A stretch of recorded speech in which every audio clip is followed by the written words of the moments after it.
এবারে সশস্ত্র বাহিনী দিবসের অনুষ্ঠানে সেনাকুঞ্জে যোগ দিচ্ছেন বিএনপি চেয়ারপারসন খালেদা জিয়া।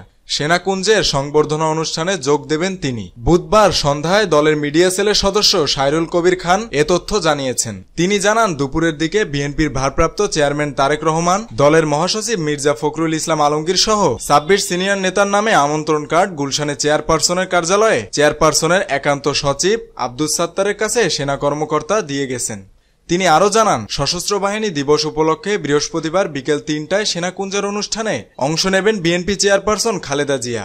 এর আগে সবশেষ ২০০৯ সালে সেনাকুঞ্জের অনুষ্ঠানে অংশ নিয়েছিলেন খালেদা জিয়া।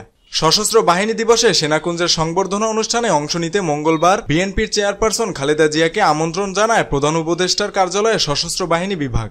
ওই দিন রাতে সেনাবাহিনীর chief of general staff lieutenant general Mizanur Rahman Shamim এবং সশস্ত্র বাহিনী বিভাগের principal staff officer lieutenant general SM. Kamrul Ahsan এই আমন্ত্রণপত্র বিএনপি চেয়ারপারসনের কাছে পৌঁছে দেন।